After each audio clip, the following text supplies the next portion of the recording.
আসসালামু আলাইকুম everyone, welcome back to my channel. আজকের পর্বে ডিম আর বেসনের ম্যাজিক শেয়ার করব। তো চলুন শুরু করা যাক। এই নাস্তাটা তৈরি করার জন্য এখানে আমি 1 কাপের মতো বেসন নিয়েছি। তো চেষ্টা করবেন 1 কাপের মতো বেসন নিয়ে নিতে।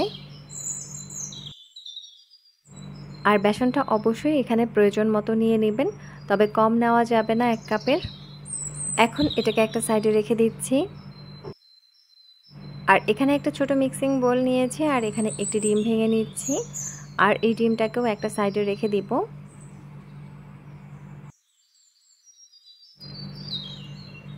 এখানে একটা মিক্সিং বোল নিয়েছি আর এখানে 3টা শুকনা মরিচ নিয়েছি। আর এখানে আমি প্রায় হাফ কাপের মতো পেঁয়াজ বেরেস্তা নিয়েছি। তো শুকনা মরিচ আর পেঁয়াজটাকে অবশ্যই সরিষার তেলে ভেজে নিতে হবে। তো এ পর্যায়ে এখানে আমি সামান্য পরিমাণ লবণ দিয়ে দিচ্ছি। এরপর এখানে দিয়ে দিব হাফ চা চামচের মতো বিট লবণ।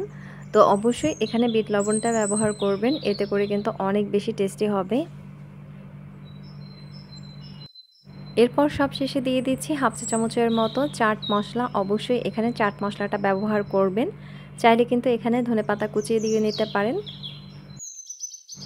এখন এই সবগুলো উপকরণকে হাত দিয়ে খুব ভালো করে মেখে নেব। তো খুব ভালো করে কিন্তু এটাকে মেখে নিতে হবে। তো মরিচ আর পেঁয়াজ বেরেস্তাটাকে খুব ভালো করে মিহি করে মেখে নেবেন, যাতে এর ভেতরে কোনো রকমের বড় দানা ভাব না থাকে।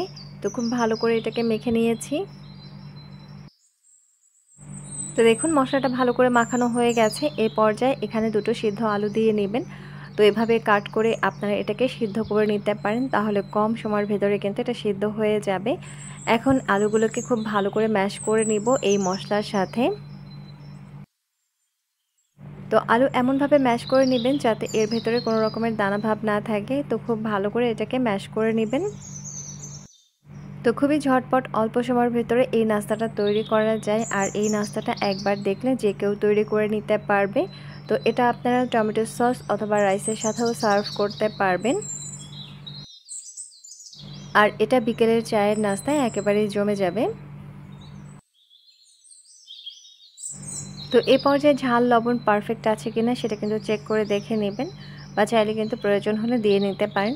এখন এখানে আমি বেসন দিয়ে দিচ্ছি। তো আলুটা সম্পূর্ণভাবে ভালো করে মেখে নিয়েছি। এরপর বেসনটা এর ভেতরে দিয়ে দিব। আর বেসন দিয়ে নেওয়ার পর কিন্তু এটাকে খুব ভালো করে হাত দিয়ে মেখে নিতে হবে। তো প্রথমে একটু ড্রাই মনে হতে পারে, তো ভয় পাওয়ার কিছুই নেই। এটা মাখানোর সময় দেখবেন যে এটা খুব ভালোভাবে মাখানো হয়ে যাবে। তো এটাকে ভালো করে মেখে নিব। তো মেখে একটা শক্ত দেখে ডোয়ের মতো করে তৈরি করে নিচ্ছি। তো খুব ভালো করে এটাকে মেখে নিচ্ছি।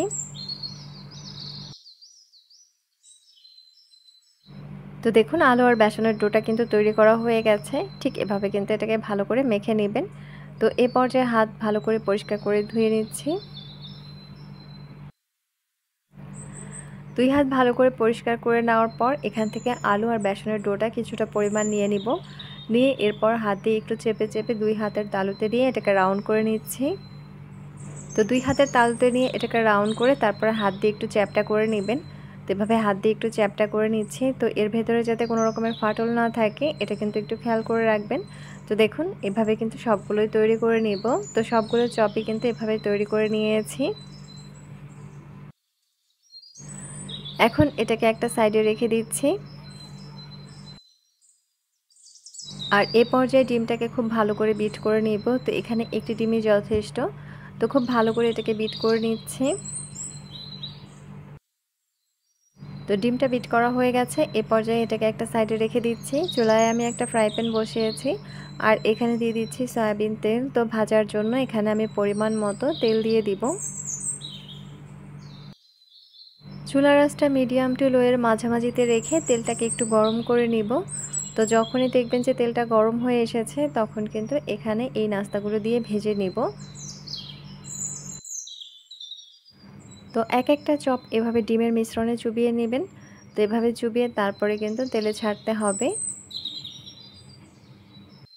তো যখন এগুলোকে তেলে ছাড়বেন উপর থেকে কিন্তু এভাবে হালকা করে ডিমের ছিটা দিয়ে নেবেন, এতে করে একটা জালি জালি ভাব আসবে। আর এই চপগুলো দেখতেও অনেক বেশি সুন্দর লাগবে। ঠিক একইভাবে আমি আরও একটি দিয়ে দিচ্ছি। তো এভাবে সবগুলো দিয়েই ভেজে নিব। তো এখানে আমি একসাথে প্রায় 4টার মতো দিয়ে ভেজে নিচ্ছি। তো এভাবে ডিমের ছিটাগুলো উপর থেকে দিয়ে নেবেন। তারপর কিন্তু চুলার আঁচটা একটু লোতে রেখে এগুলোকে ভালো করে ভেজে নিতে হবে। তো ভেজে নেওয়ার সময় কিন্তু অবশ্যই এভাবে উল্টে দিবেন। তো এভাবে এক একটা করে উল্টে নিচ্ছি।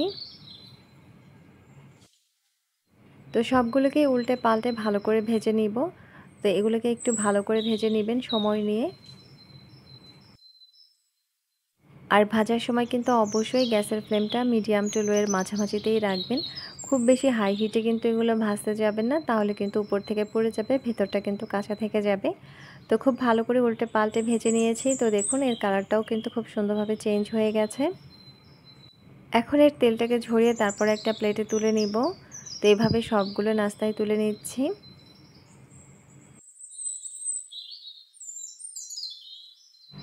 তো দেখুন এর কালারটা কতটা সুন্দর হয়েছে। ঠিক এরকম কালার চলে এলেই তারপর চুলা থেকে নামিয়ে নেবেন। আর ঠিক এভাবে কিন্তু আমি বাকি ব্যাচটাও ভেজে নিব। দেখলেন তো কত সহজে এভাবে এই নাস্তাটা তৈরি করা যায়, খুবই মজার। অবশ্যই বাড়িতে একবার হলেও ট্রাই করে দেখবেন। আর চাইলে কিন্তু এটা আপনারা টমেটো সস অথবা রাইসের সাথেও সার্ভ করতে পারেন।